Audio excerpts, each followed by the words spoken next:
Boas noites. Tenho cá hoje comigo, vou ter cá comigo hoje, nesta intervenção dedicada ao racismo, o José Falcão.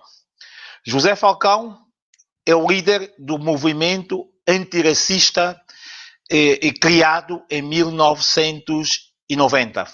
Faz agora 30 anos que existe este movimento cá em Portugal. É um movimento que tem dedicado a todas as questões raciais cá em Portugal, pelo menos desde que conheci este movimento. Todos nós conhecemos este movimento. Questões raciais hoje voltam a ocupar um espaço bastante grande da nossa vida. É o que nós temos ouvido todos estes dias. Tem a ver com o tal conceito que um espiro na América é sentido no mundo. Na América aconteceu a morte de um cidadão pelas polícias e logo a seguir o eco desta atuação grosseira e hedionda policial fez sentir pelo mundo inteiro. A Europa toda tem vindo a condenar. Nos Estados Unidos são as violentas manifestações que nós temos assistido. Por isso, hoje trago aqui uma pessoa que tem lutado ao longo desses 30 anos pelo combate ao racismo na Europa. José Falcão, a quem eu passo imediatamente a palavra, pedindo-lhe que nos aborde, que nos fale um pouco do racismo. O que é isto, José Falcão? Qual é a luta da SOS Racismo que já dura há 30 anos? E quais os impactos desta luta aqui na sociedade portuguesa? Ok. Boa noite a todas e todos que estiverem a ouvir. O racismo, portanto, uma coisa simples, o racismo é não aceitar a diferença de cor da pele, a diferença de cultura, a diferença de etnia em relação ao outro. Portanto, o racismo sobre a comunidade africana, a xenofobia sobre a comunidade cigana, a homofobia, o feminismo, a luta pelos direitos das mulheres, todo este tipo de discriminações. No entanto, o SOS, o que preocupa é, sobretudo, a luta contra a discriminação racial, e essa discriminação racial não é apenas porque somos mauzinhos, uns não gostam dos outros, não, é porque há uma política que já vem desde o século XVIII, XVII, aliás, para começar começou na escravatura, mas o apelidado foi a partir do século XVIII. O racismo, portanto, é sobretudo, e mantém-se sobretudo, porque é um racismo institucional, um racismo que vem do Estado. Nós somos mal educados sobre o direito à diferença, porque os programas não permitem, pelo contrário, desenvolvem a discriminação racial, desenvolvem a discriminação social, desenvolvem todo o tipo de discriminação possível e imaginário, porque há sempre poucos a ter que tomar conta de muitos. E esse é o problema. Há, de facto, leis que nos mantêm a pensar que o outro é inferior, há, de facto, leis que nos mantêm a pensar que o outro não é capaz, que não tem história, que, enfim, que não nos pode representar, que não pode estar aqui, ali ou acolá. E isto tem-se assistido ao longo destes anos todos. Não foi há 30 anos que o SOS começou, portanto, desde a escravatura, essencialmente desde a escravatura, que que os Estados que conseguiram ficar com os despojos dos povos africanos e índios e asiáticos, com as matérias-primas desses sítios, com a vida dessas pessoas através da escravidão. Portanto, isso alimentou durante séculos uma Europa que hoje vive melhor que os outros, porque os explorou até ao tutano e continua a fazê-lo. E este racismo que depois não quer aceitar, quer dizer, eu não pedi autorização para ir à África. Não pedi nenhuma autorização, não precisei de nenhuma título de residência para lá estar. Não precisei de nenhuma manobra, nenhum documento para poder roubar aquilo que foi roubado durante séculos aos outros povos. Esse roubo tem nome, tem o nível de vida que a Europa tem, o nível de vida que os Estados Unidos têm, o nível de vida que, portanto, este setor tem, deve-o, sobretudo deve-o exatamente à expoliação de todos os bens do resto do planeta. E isto está na origem do racismo, e depois é preciso inventar formas de nos mantermos racistas, nem dando conta. Isto para... José Falcão, eu vou pegar no vosso, que eu julgo que é o vosso slogan, que diz que para resgatar o mundo é preciso combater o racismo. De que forma conseguimos combater o racismo? Pois, o racismo é, como te disse, primeiro mudar as leis. Mudar as leis é fundamental. Não faz sentido que eu vá tratar do meu bilhete de identidade a um serviço público e que tu tenhas que tratar do teu bilhete de identidade, autorização de residência, etc., numa polícia. O CEF é uma polícia criminal e depois dizemos que não somos racistas, quer dizer, à partida, imediatamente à partida, ainda nem sequer estão aqui, já são pressupostos criminosos, não é? E de facto isto é a primeira coisa, uma das primeiras coisas, não é a primeira, como é evidente, mas uma das coisas mais importantes é acabar de uma vez por todas com o CEF. O CEF não tem nenhuma razão de existir, nenhuma. E isso é muito importante que se diga. E o CEF, repara, as pessoas neste momento, para tratarem de papéis, pagam uma fortuna por cada documento que têm que tratar e pagam ao CEF. O CEF, portanto, recebe dinheiro para depois poder esmagar a comunidade africana, os estrangeiros, impedir que entrem quando querem. Nós dizemos que não somos racistas, mas as pessoas não têm direito de voto. Nós dizemos que não somos racistas, mas as pessoas não podem ir a uma data de sítios e, portanto, tudo isto, de facto, é muito importante. O racismo institucional, as leis deste país que permitem que a sobreexploração se mantenha, se possa manter, à custa o não dar documentos, o não dar nacionalidade, o não dar a vida a estas pessoas, não faz nenhum sentido. E isto é através de leis. Depois o racismo nem sequer é criminalizado. Depois nem sequer é criminalizado. José Falcão, agora. Desculpa. José Falcão. Eu lhe conheci nos anos 90 nesta luta. Sim.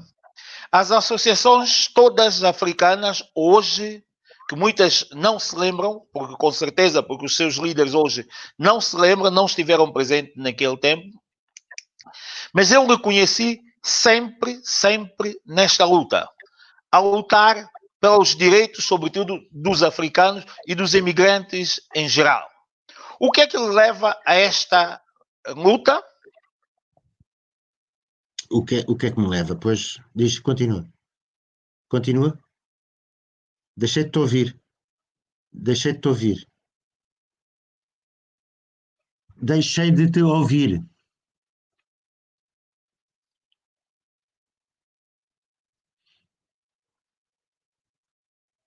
Deixei de te ouvir, não te ouço. E agora? Ok. E agora? Sim, agora sim. Tinha aí qualquer coisa. Ok, já tirei, tinha o microfone de lapel que ficou sem bateria. Yeah. Eu estava aqui a perguntar, conheço desde os anos 90 nesta Sim. luta. Em todas as frentes de combate, quando era preciso a legalização dos estrangeiros, que era todo um processo muito difícil, o José Falcão esteve sempre e debateu, era quem apresentava todas as propostas, ou pelo menos contrarrestava as propostas que vinham dos poderes políticos da altura. Hoje, acredito que parte dos ganhos que nós, os imigrantes, temos nesta questão da legalização, nós o devemos a SOS Racismo, pelo seu papel. que é bom que se diga, mas este é um entendimento que eu tenho porque o conheci nesta luta. Mas, Zé Leitão, Zé Falcão, com toda esta luta, o que é que nós, os imigrantes, conseguimos ganhar de 90 até hoje e o que é que falta fazer? Falta quase tudo. Ganhou-se muito. O processo de legalização foram cada vez sendo mais melhorando a condição de vida das pessoas. A questão da nacionalidade cada vez mais dá passos para aquilo que deve ser, que é o direito de solo e não o direito de sangue. Não faz sentido uma pessoa nascer aqui e nunca ter ido a Cabo Verde ou à China e não poder ter a nacionalidade de Portugal. Caminha-se para isso e tem sido a luta. Não foi só, eu agradeço-te imenso aquilo que disseste sobre o nosso papel nesses debates, mas nesses debates, nessa altura, havia associações também que fizeram muita coisa. E foi esse trabalho conjunto que permitiu dar passos efetivos na legalização dos imigrantes no reconhecimento dos seus direitos, digamos assim. Há muito por fazer. Há muitíssimo por fazer mesmo, e aliás nota-se, é o que se vê na esquadra de Alfragide e depois na justiça que não julga e não condena os casos de discriminação racial, as agressões policiais racistas, a discriminação da habitação da comunidade cigana e dos seus direitos, enfim, há muita coisa para fazer. Mas pegando nessas suas duas questões que lançou, a comunidade africana, comunidade cigana, a questão policial. As entidades portuguesas, ao longo dos tempos, têm sido indiciadas pelos organismos de direitos humanos internacionais, europeus próprios, da discriminação em que aqui os cidadãos africanos, de uma maneira geral, estão sujeitos quando confrontados com a justiça em Portugal. Sobretudo a questão da pena de prisão, que muitos têm dito que para o mesmo crime, um imigrante tem uma pena ou é condenado a uma pena maior do que um cidadão português branco. Vamos falar aqui claramente, português branco. O que é que SOS Racismo tem para dizer sobre isto? Aliás, tem-se visto as sentenças de juízes, não só homofóbicos e racistas, sobre esta temática. Vê-se a impunidade com que as forças de segurança têm acontecido, a impunidade incrível, porque as forças de segurança não são julgadas, e evidentemente ao não serem julgadas também não são condenadas, em relação a agressões, mortes, assassinatos que têm havido, e não são poucos, não são. Há uma condenação séria de discriminação racial, de agressões da Esquadra das Mercês, e é por acaso, por coincidência, de um branco alemão de pessoas que foram presas efetivamente, de polícias que foram presas efetivamente.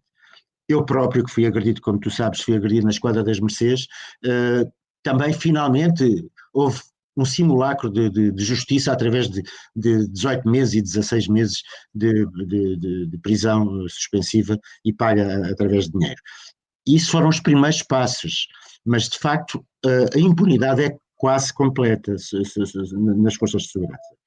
E isso acontece porque, de facto, quando dizemos que existe racismo na sociedade portuguesa, ele existe a todos os níveis. E na justiça é flagrante, as sentenças, a falta de justiça que as pessoas têm e o que pagam para a ter, o que os impede, portanto, de poderem ter mais sorte, entre aspas, para se safarem de coisas que ainda por cima não cometeram e que são sempre inventadas. Quer dizer, as invasões, a Esquadra de Alfragide foi invadida. Quer dizer, quem é que come uma coisa destas? Depois, deixa-se cair, o próprio Ministério Público deixa cair a acusação de racismo que estava evidente. Em todas as provas que foram feitas era evidente. Porquê é que cai? Porquê é que cai essa... E depois, claro, os resultados estão aí, agora há gente até a tentar conseguir ainda melhores condições para isso. As agressões são sistemáticas, os cercos aos bairros onde as pessoas vivem, aos guetos onde as pessoas pobres vivem, e pobres são os portugueses pobres e a comunidade africana e a comunidade cigana, imigrante, de uma forma africana, asiática, de uma forma geral. Aliás, vê-se agora os resultados, não só nos Estados Unidos como no Brasil, como aqui também, sobre o Covid, onde é que ataca, de facto. Quer dizer, onde é que, porque é a pobreza que não tem condições para poder sobreviver. E é a pobreza e as condições de habitação que estas pessoas têm tido. E agora está aí o resultado de uma falsa política que diz que luta pelos direitos de todas e todos, e não é verdade. Eu já vou voltar já à questão aqui. Outra vez, não se ouve outra vez. Vê lá. Não me está a ouvir? Já. Agora já. Ok. Vou voltar aqui à questão, já que mencionou aqui por duas vezes cigano.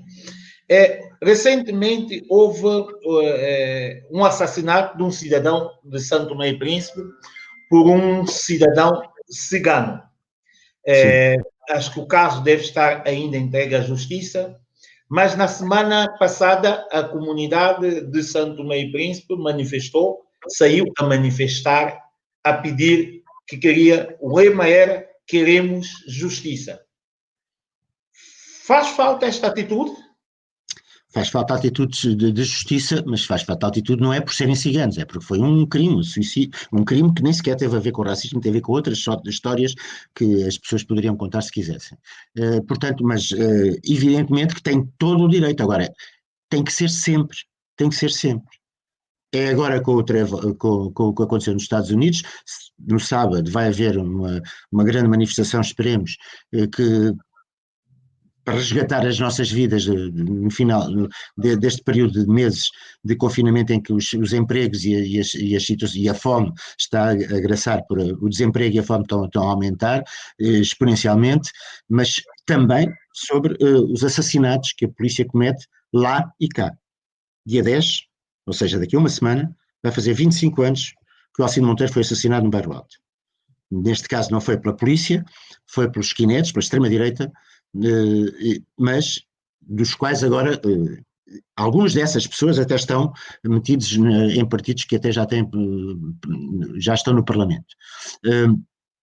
Portanto, essa violência policial que existe sobre a comunidade cigana, sobre a comunidade africana, é excelente que andem os dois à luta, digamos assim, porque não é um problema de racismo, é um problema de como podia ser eu a matar ou outra Sim, pessoa. mas a minha questão simplesmente deve-se com o facto de os santomenses saírem apelarem pela justiça. Tal qual nós, quando vimos recentemente também um cidadão, o cabo-verdiano, foi morto também, foi preciso o apelo à justiça para deterem, para que o assassino, neste caso, fosse detido. Será este o mesmo entendimento que leva também a comunidade santomense a sair agora, porque há aqui falta de confiança na justiça? Claro que há toda a gente tem que ter falta de confiança na justiça quando a justiça tem cor. E esta justiça tem cor. E, portanto, tal como falaste ao princípio, há bocado, os crimes não são punidos da mesma maneira. E a vida das pessoas dentro do processo, de todo o processo, também não é da mesma maneira, não é?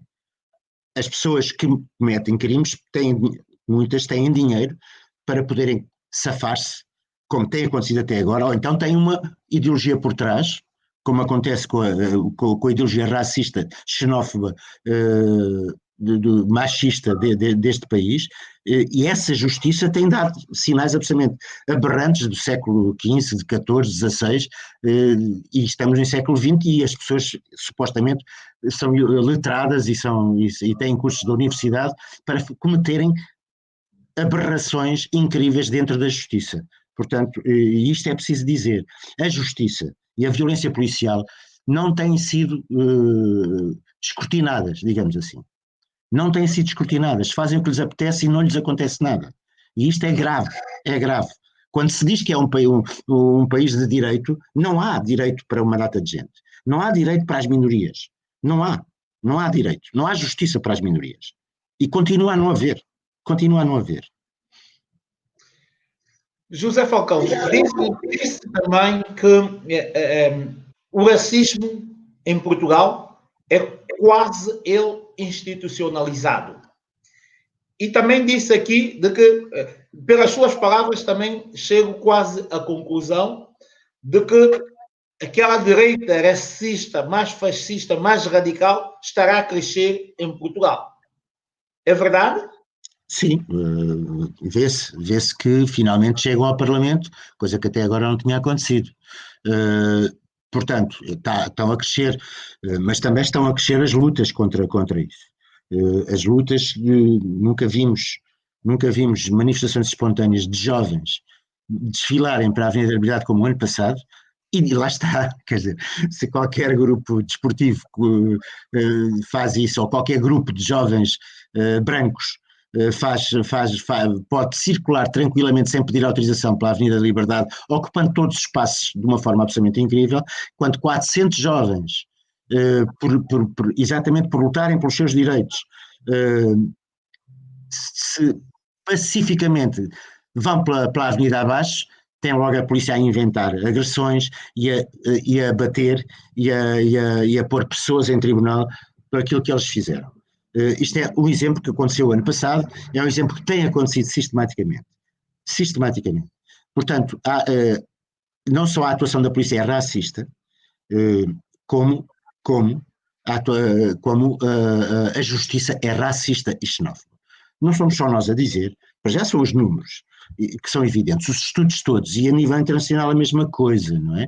Nós podemos assobiar para o lado, dizer que estamos a fazer isto, aquilo, aquilo outro, mas os resultados estão à vista. Temos uma lei que não serve para absolutamente nada, a lei de discriminação racial não serve para absolutamente nada, é um zero, e essa lei só existe porque nós a apresentámos no Parlamento em 96.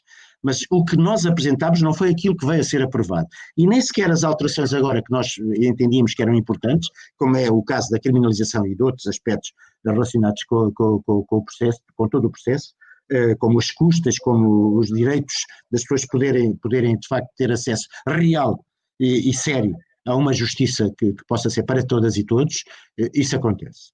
Portanto, há de facto muito a fazer a esse nível e para que não seja mal entendido, não há só racismo, quase todo é institucional. Agora, o racismo institucional permite que o outro apareça.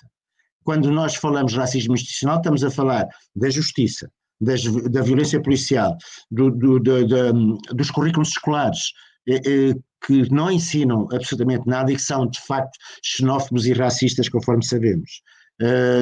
É toda da habitação, da criação dos guetos, da forma como se colocam as pessoas em guetos, da mobilidade que as pessoas não têm para vir ao centro, e quando vêm ao centro é ao tio, isto é uma invasão e vêm os maus.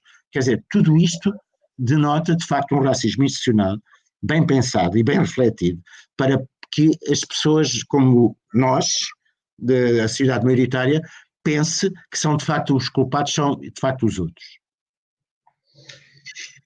Então, eu vou ter 2 minutinhos, vou pôr um vídeo que eu gostava depois que me fizesse aqui um comentário. Ok. Só um minutinho, ponho aqui. Espero que isto bata tudo certo. Desculpa-me aqui, que estou aqui com algum atraso, mas pronto, já ponho. Gostava de adressar um problema atual, mas também... Não sei se está a ouvir. Gostava de começar com este lápis. Este lápis que muitos de vocês conhecem como lápis cor de pele ou tom de pele, e pelo qual eu também o chamava assim. E quando me pediam para me desenhar-me a mim mesma, na escola, também desenhava-me com esta cor, que nada tem a ver com a minha, que é muito mais chocolate. É chocolate. É um castanho que é visível. Por que é que eu me haveria de pintar assim? A razão pela qual eu me pintava com este lápis é a mesma razão que leva tantas crianças, sempre que lhes é feito o teste da boneca, a responderem da mesma forma. Vou explicar mais ou menos como é que funciona este teste da boneca. Coloca-se de um lado, uma boneca caucasiana e coloca-se do outro lado uma boneca negra. E faz estas 4 perguntas normalmente. Qual é a boneca bonita? E quase todas as crianças respondem sempre a boneca branca. Qual a boneca feia? E quase todas as crianças, inclusive negras, respondem a boneca preta. Qual é a boneca boa? E todas as crianças apontam para a boneca branca. Qual é a boneca má? E todas as crianças, e volto a repetir, inclusive as negras, costumam responder a boneca preta. O que é que leva estas crianças a darem estas respostas? Estas crianças que são inocentes. Tenho uma história muito engraçada com a minha melhor amiga. Nós tínhamos 7, 8 anos e estávamos a brincar e eu perguntei: posso ser a princesa? E ela respondeu que não. Não há princesas pretas. Eu fiquei ali, calada, e continuei a brincar, mas triste por dentro. Mesmo muito triste. Eu não estava zangada com a minha melhor amiga. Ela simplesmente tinha constatado um facto e não tinha dito nada com maldade. Ela simplesmente estava a dizer a realidade. A realidade é que na altura não haviam desenhos animados em que houvesse princesas pretas. Aliás, muitos eram os desenhos animados em que só haviam bonecos brancos ou caucasianos. Se crianças têm estas respostas, e mesmo apesar do mundo estar a mudar e já vermos princesas e uma maior diversidade nos desenhos animados e em muitas outras coisas, temos que pensar que o racismo afinal não é assim tão silencioso e que temos que estar mais atentos. E temos que lutar contra ele. Temos que lutar contra ele, não de uma forma violenta. Aliás, Jesus é bastante claro sobre o que pensa sobre isto. Em São Mateus, no capítulo 5, no versículo 38 a 39, é dito: ouviste o que foi dito, olho por olho e dente por dente. Eu, porém, digo-vos, não oponhais resistência ao mal, mas se alguém te bater na face direita, oferece-lhe também a outra. Só que o que está a acontecer é que não oferecemos só faces. Estão-se a perder vidas. E é preciso fazer alguma coisa contra isso. É preciso perceber porque é que crianças inocentes dão respostas que têm por base o racismo. E elas são inocentes, elas não dizem por maldade. Temos que perceber que estas crianças dão estas respostas devido ao que está escrito, histórias que elas veem, devido aos desenhos animados que elas veem, devido à publicidade que nós temos espalhada por aí, devido às histórias que são contadas vezes e vezes sem conta, pelo mesmo grupo de pessoas, tantas e tantas vezes, até se tornar uma realidade. Fico muito triste ao ver que existem protestos violentos, mas fico ainda mais triste por saber que há tantos, mas centenas e milhares de protestos pacíficos e que esses não têm a mesma visibilidade. Temos que pensar em quem é que está a contar a narrativa e pensar que também há muitos interesses por trás. Interesses de grupos que estão há muito tempo no poder e que dele não pretendem abdicar. Temos que pensar também que esses interesses existem, como também existem pessoas que estão realmente cansadas e que é muito difícil e que nem todos têm a capacidade de ser o Nelson Mandela, que teve 27 anos preso. Isto é extraordinário. Ele teve 27 anos preso. Ele teve preso mais anos do que os anos que eu ando por aqui a passear da Terra. E mesmo assim foi capaz de de sair da prisão, não revoltado, não com raiva, foi capaz de resolver toda esta dor que por vezes nos consome. Foi capaz de perdoar e de tentar criar a Rainbow Nation. Acho que a África do Sul ainda não é a tal Rainbow Nation, mas que está a caminhar para isso. Volto a dizer, pensa que está a contar a narrativa. Se não tiveres cuidado, os jornais vão fazer-te odiar as pessoas oprimidas e amar as pessoas que estão a oprimir. Malcolm X. José Falcão. Sim. Penso que ouviste. Sim, ouvi. Gostava de ouvir o teu comentário sobre este depoimento, porque falaste da questão da educação, do que se ensina, a narrativa que se ensina, falaste de uma série de aspectos que eu acho que está aí retratado. Gostava de ouvir o teu comentário. Esse teste da boneca, já a malta até tem um vídeo sobre essa experiência, foi feita já há algumas dezenas de mas há outras coisas bastante interessantes também que se poderia falar e coisa, mas é exatamente isso, quer dizer, quando não se conta a história dos outros povos, porque há rainhas e princesas negras até antes de haverem rainhas e princesas brancas, portanto, só que estão invisíveis, não aparecem. Não sei se sabes, mas nós no final deste ano, como já disseste, vamos fazer 30 anos e uma das coisas que vamos lançar e pôr cá fora é o Dicionário da Invisibilidade. Portanto, a nossa vida de SOS sempre foi produzir materiais para que de facto as escolas possam trabalhar aqueles problemas das crianças e dos jovens e sobretudo os traumas que isto tem toda a vida.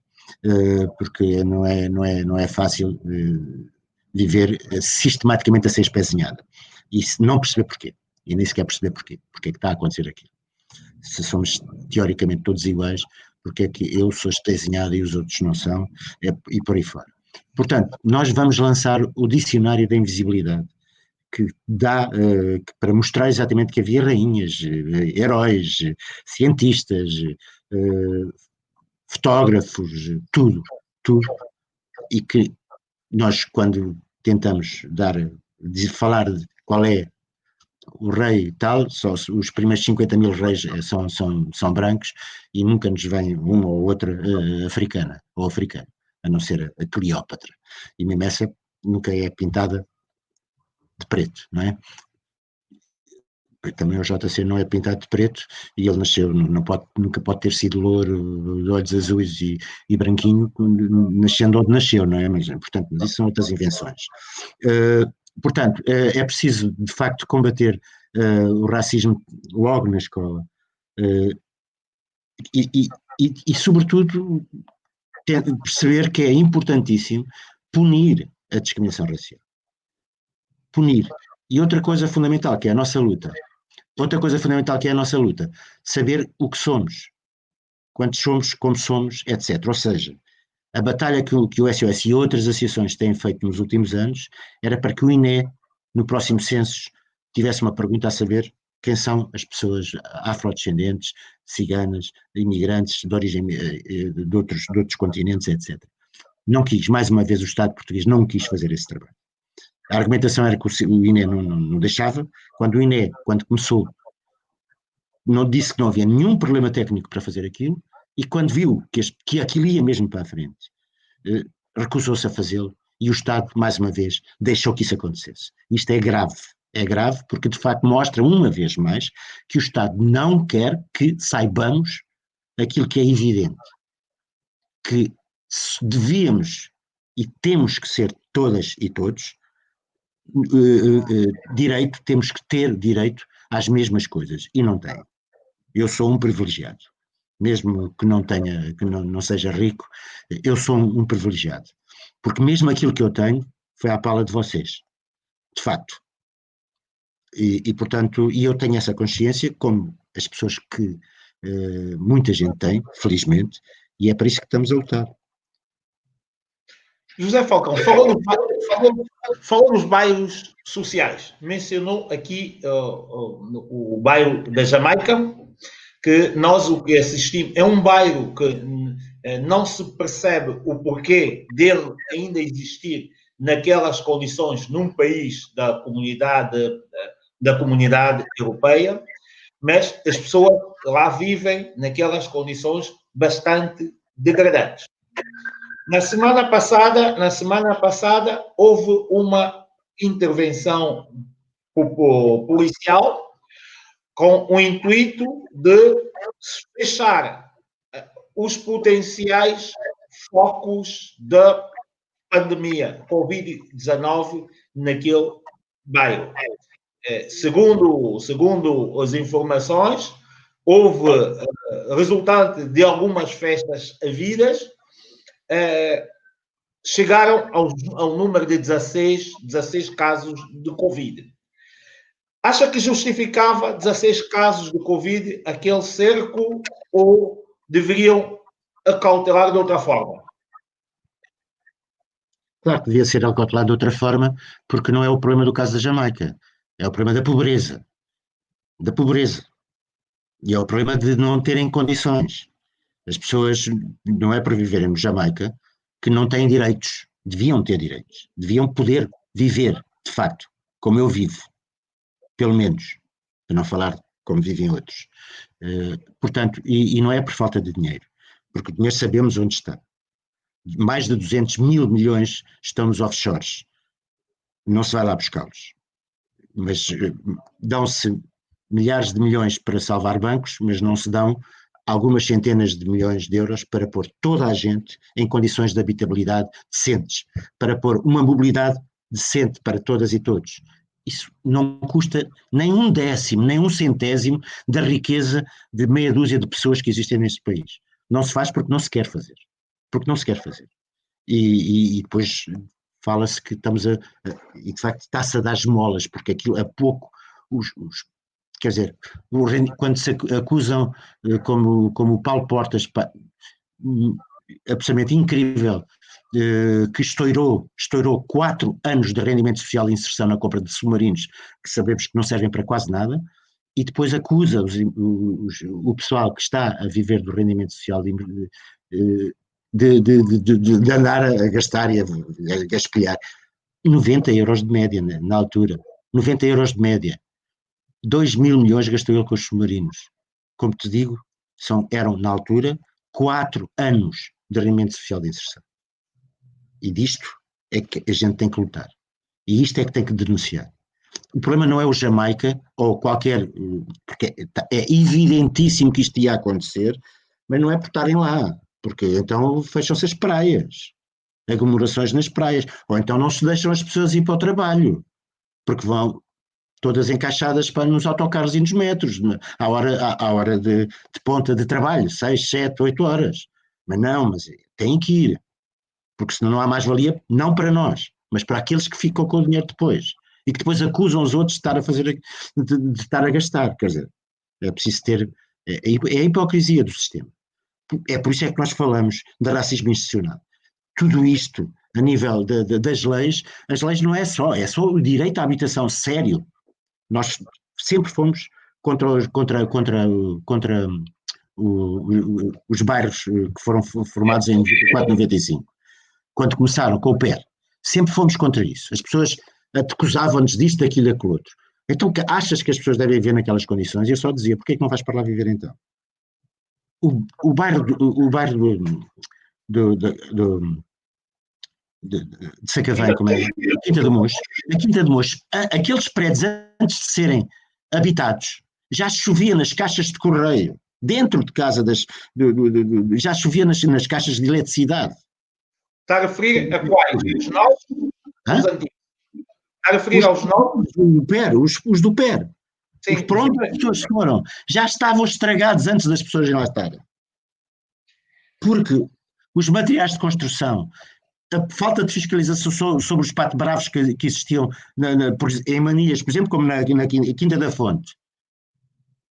Nós fomos chamados a por acaso também era Santo Mendes, que era meu amigo e que tinha um bar, e eu ia muitas vezes à Quinta da Fonte, estar lá. Fomos chamados, porquê? Porque toda uma zona de prédios estava com cheiro nauseabundo. O que é que se passou? A Manilha, em vez de ser do tamanho de uma roda de autocarro, era do tamanho de uma agulha. E evidentemente quem ganhou dinheiro foi o empreiteiro, e quem não fez absolutamente nada foi, neste caso, a fiscalização da Câmara. Mas estas coisas podem se multiplicar N, e não é câmaras, é Estado, por aí fora, não é? Quando permite que de facto haja gente que possa ganhar dinheiro à custa da miséria nossa e dos imigrantes e dos estrangeiros que vêm para cá à procura de melhores condições de vida e de trabalho. José Falcão, voltamos à questão dos bairros sociais, como falou. Acha que os bairros sociais, qual é a sua visão da possibilidade dos bairros sociais serem focos da contaminação do coronavírus? Há aqui alguma possibilidade maior ou não? Mas é evidente que há. Evidentemente, Danilo, o problema não é que, mais uma vez, repito aquilo que disse ainda agora. Evidentemente que o problema não é as pessoas que lá estão, é as condições em que se encontram. E essas condições não são essas pessoas que têm culpa. Foi o Estado que permitiu que as pessoas estivessem em estados miseráveis, em habitações miseráveis, sem nenhumas condições. E evidentemente como é que se pode haver confinamento num bairro daqueles? Como é que pode haver o que quer que seja num bairro daqueles, quando sistematicamente foram esquecidos e agora a culpa é deles. Este vírus, a culpa é dos bairros pobres. Não brinquemos, quer dizer, é preciso ter vergonha para alguém alguma vez poder pensar uma coisa dessas. Porque aqueles bairros existem porque o Estado português não fez mais nada e aliás, quer que eles produziu aquela situação. Foi o Estado português. E não é, mais uma vez, não é um problema de dinheiro. Porque dinheiro há. É preciso ir buscá-lo onde todas e todos sabemos e onde, evidentemente, o Estado ainda sabe melhor. Eu volto mais uma vez aqui aos bairros sociais. Nesse caso, vou ao os 2 bairros de Sacavém, os 2 bairros de Loures, que é a Quinta do Mocho, ou bairro Terraço da Ponte, ou Urbanização Terraço da Ponte, e o bairro da Quinta da Fonte. Qualquer destes bairros tem cerca de, assim por alto, 5 mil imigrantes, de uma maneira geral. Qualquer destes bairros é só africanos. O Quinta do Mocho, por exemplo, deve ter 2 ou 3 pessoas brancas, o resto é todo ele africano. E as pessoas queixam-se, de facto, queixam-se durante muito tempo das incursões, das intervenções policiais duras naqueles bairros. Qual é a visão do SOS Racismo quando se fala que a polícia, quando entra naqueles bairros, entram já para matar? Ou seja, tudo o que encontram, por exemplo, várias vezes, eu próprio também já assisti, tudo o que encontram à frente, saia da frente, porque nós chegamos. Acha que a polícia nesses bairros tem sido mais exigente ou mais musculada do que noutros bairros? E porquê? Mas, mais uma vez, te repito, é preciso bodes expiatórios para a situação do país. E os bodes expiatórios dos que podem, daqueles que ganham, têm que fazer esconder, de facto, aquilo que têm estado a fazer. Os guetos que são construídos, prisões a céu aberto, que são construídos à volta das cidades e de Lisboa também. É preciso ver que durante muito tempo as polícias estavam à porta dos bairros e depois estes bairros têm poucas saídas para exatamente poder ser controlado. E depois não há transportes minimamente decentes para que as pessoas possam circular. E depois a discriminação racial não as deixa por variedíssimas razões. Primeiro porque quando querem sair e querem ir comprar, não os deixam comprar em sítios.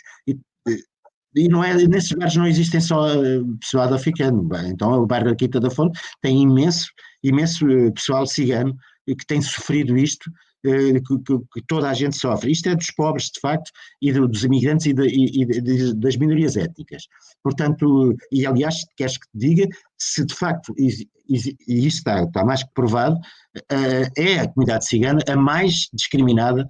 Se houvesse aqui um ranking, de facto, é a mais discriminada que existe neste continente. Portanto, sejamos claros, o que não quer dizer que o grau de discriminação entre uns e outros anda muito, muito próximo, mas normalmente até estas pressões para que sejam atirados uns contra os outros, convém, evidentemente, para dividir para reinar. Sempre foi isso e continua-se a ser feito, portanto, e depois tem a imprensa que ajuda a fazer isto. Os grandes magnatas da imprensa têm os principais órgãos que fazem estas coisas, que vivem da aldrabice, da mentira, e que passam a vida a mostrar a polícia a fazer coisinhas tão lindas e maravilhosas nesses bairros, porque evidentemente quando elas não são maravilhosas nem lindas, nunca os mostram, portanto causam de facto o racismo nos médias é absolutamente impressionante, e sobretudo nestes, e todos sabemos, chamar jornais ao Correio da Manhã, chamar televisões à TVI 24 é uma ofensa a quem de facto faz televisão e faz jornais. É uma ofensa, porque não são. Aquilo é um nojo.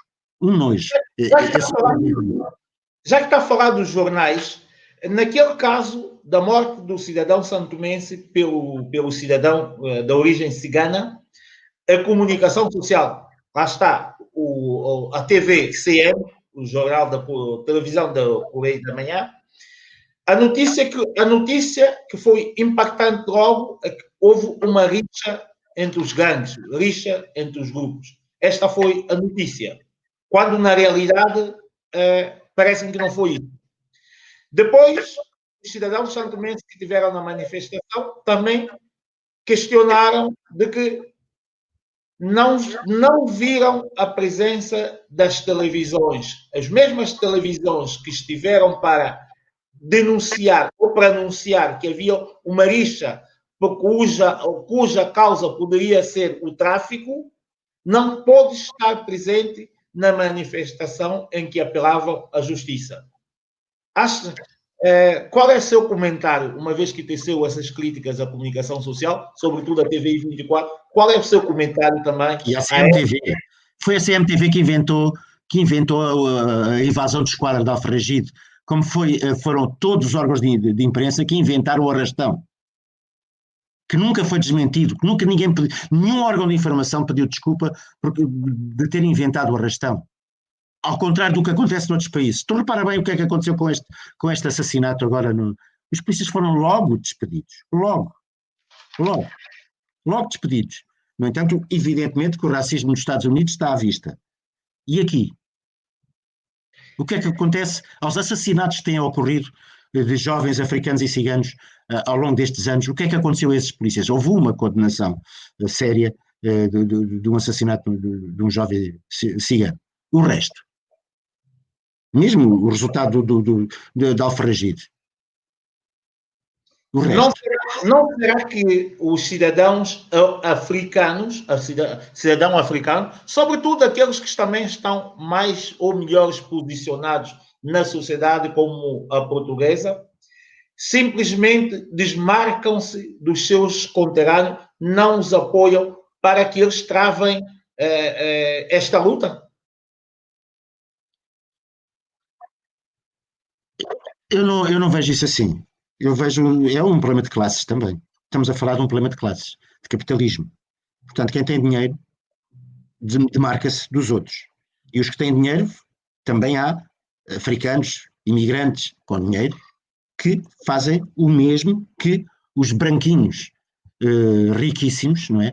Quer dizer, a gente ver o tipo da Amazon pedir empréstimos por causa da crise do vírus, quer dizer, isto o inimaginável. Como é que é possível?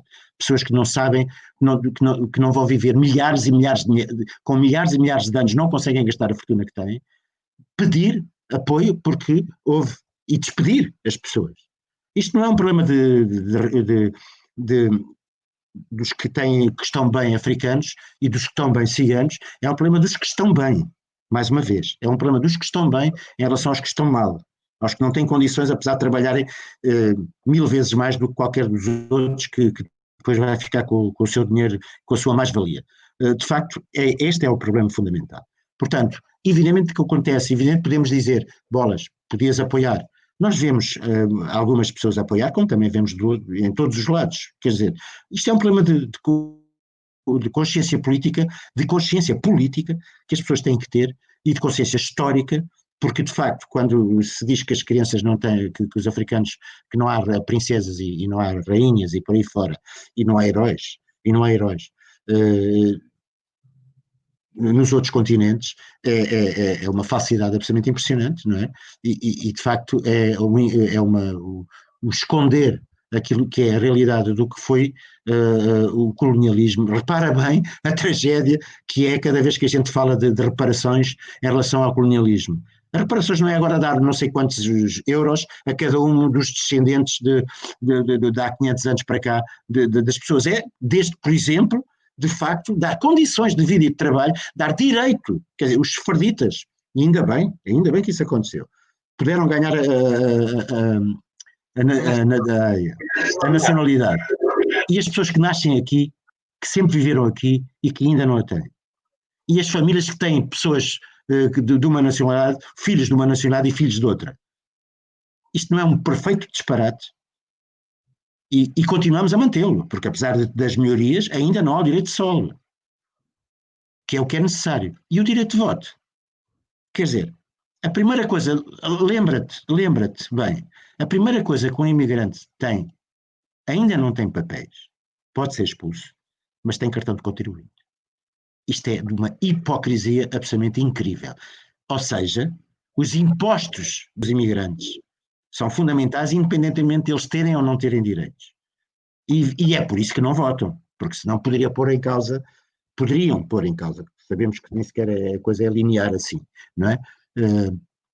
Portanto, há de facto uma hipocrisia completa num sistema que se perpetua exatamente vivendo à pala das discriminações, da pobreza, explorando todas e todos, e evidentemente quem é mais explorado, porque já vem explorado do passado, são as comunidades que estavam nos seus sítios, tranquilamente, e que agora são obrigados a vir para cá, porque apesar de não haver escravatura, o roubo, a gaspelhagem, a expoliação das matérias-primas, e não só, porque nem sequer é só matérias-primas que se vai buscar aos outros continentes, é sobretudo as pessoas, porque o grau de envelhecimento da população europeia e caucasiana, Japão e Estados Unidos, é de tal maneira que é fundamental que vocês venham para cá, mas sem direitos. Esta é a hipocrisia.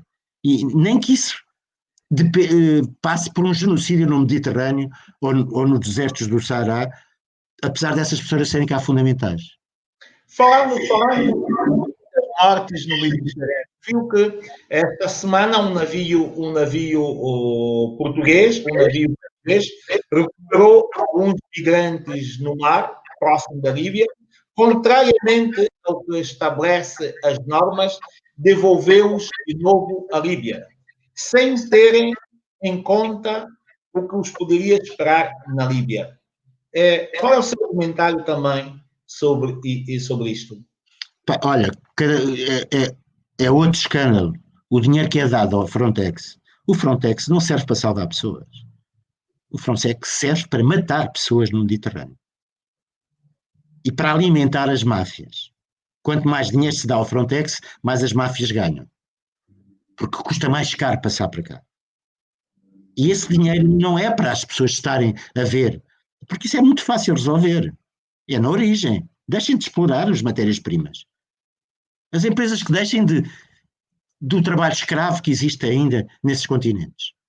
Que paguem salários decentes e que paguem aquilo que estão a roubar. Porque nesse caso, evidentemente, como é que é possível que se eu estiver bem em Moçambique ou Angola ou no Gabão ou na China, eu estou lá, não venho cá para fora, não venho procurar melhores condições de vida e trabalho aqui. Como nós, 5 milhões de pessoas saíram deste país à procura de melhores condições de vida e trabalho, porque foram obrigados a fazê-lo.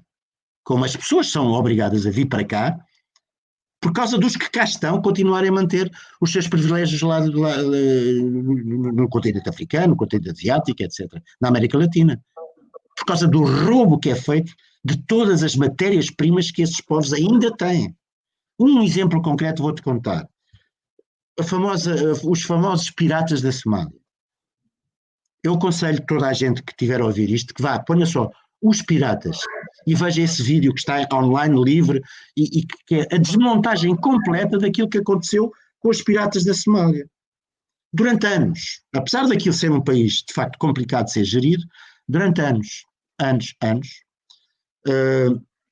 as pessoas viam o seu peixe ser roubado pelos arrastões que iam para lá, pescar da maneira que aqui não podiam, aqui eram proibidos de pescar da maneira que podiam ir fazer para o Oceano Índico, roubando tudo e destruindo tudo, como na zona de Cabo Verde, etc. O mesmo problema têm os cabo-verdianos e há alguns vídeos, há alguns documentários sobre isso. Portanto, repara bem, quando eles fizeram relatórios, ou não fez relatórios, nunca se preocupou com isso, nunca na vida. Quando eles próprios, os primeiros piratas da Somália, não eram piratas, eram pessoas que estavam a defender os seus interesses, a sua vida. Quando os piratas começaram a impedir que pescassem, quando houve o tsunami de 2004, sabes o que é que apareceram em toda a costa africana? Barris de produtos tóxicos que eram despejados sistematicamente pelos barcos europeus. A podridão que não era deitada aqui porque não fazia mal, era deitada, e continua a ser deitada à porta dos outros países. Quando eles começaram a impedir isso, então, ó tio, vamos todos para lá impedir. Claro que também há piratas e houve piratas, mas os primeiros piratas foi assim que começaram, na defesa dos seus interesses.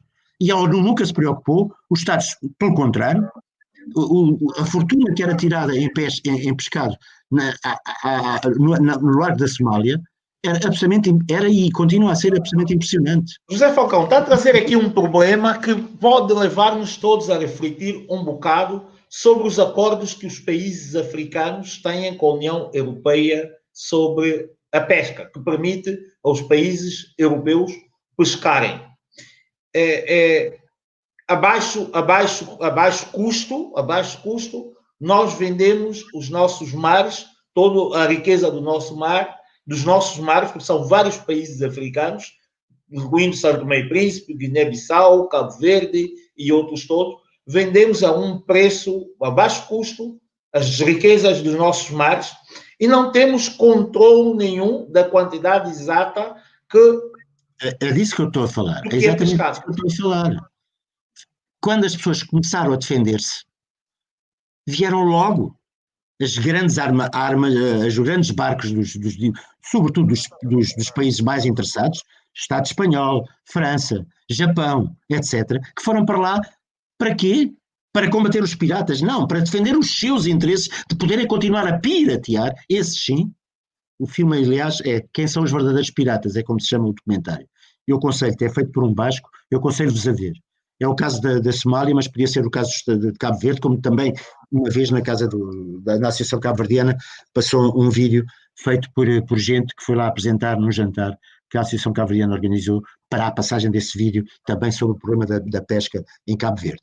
Mas noutros países é a mesma coisa. Agora, ou seja, isto é o peixe, espera, só um bocadinho. Isto é o peixe, mas as matérias-primas do terreno, quem é que vai o trabalho infantil que existe nas minas, os produtos todos que são roubados para fazer os telemóveis, os computadores, etc., tudo isso, as guerras, os genocídios que são cometidos por causa dos interesses, porque todos sabemos agora não, já há uns anos, felizmente, que a guerra dos Tutsis e os Hutsis foram os franceses que tiveram a culpa, sobretudo, principalmente, os interesses franceses que estavam ali naquela região.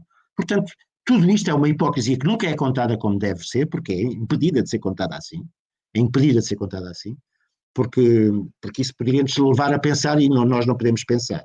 Faz mal pensarmos. Mas olha, eu tenho que já passou bastante. Exatamente. José Falcão, de facto, estamos aqui há uma hora, também estive aqui a ver. Nós teríamos muita coisa para falar aqui, ficará por uma próxima oportunidade, porque eu acho que deixou-nos aqui algumas pistas para a reflexão, sobretudo quando nos fala dessa situação das... Sobretudo por essas questões... Mas agora já. Sobretudo por essas questões que deixou aqui algumas pistas para as nossas reflexões, porque nós julgamos que nos nossos mares estão a ajudar-nos para o controle das nossas fronteiras, das nossas costas contra a pirataria e poderão, de facto, estar aqui simplesmente a defenderem-se, a protegerem-se para poderem roubar ou deixar-nos cada vez mais dependentes. Fica este desafio, numa próxima vez, nós podermos falar sobre isto. Tenho que agradecer aqui à SOS Racismo pelo trabalho que tem feito em prol das comunidades imigrantes. Há mais de 30 anos, a instituição que sempre esteve dos nossos lados, sempre procurou ajudar as comunidades imigrantes cá em Portugal. Um agradecimento muito especial a José Falcão e a toda a equipa da SOS Racismo. Muito obrigado. Vamos deixar... Também nós agradecemos teres dado a palavra e muito obrigado, e quando quiseres, cá estamos. Muito obrigado. Boa noite. Muito obrigado. Boa noite. Okay.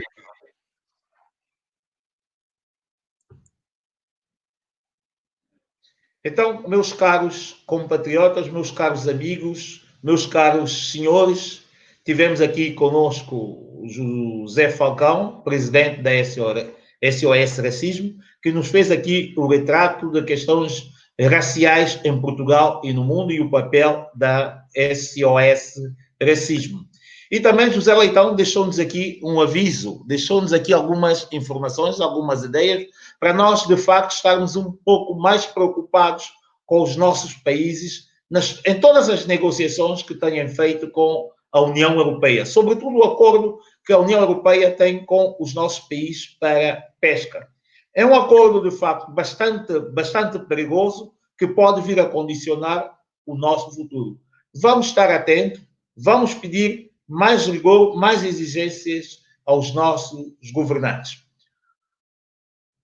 Um abraço, fazendo fé que as lições dos acontecimentos últimos nos Estados Unidos sirvam de exemplo para todos nós e para os nossos países. Um bem-aja a todos.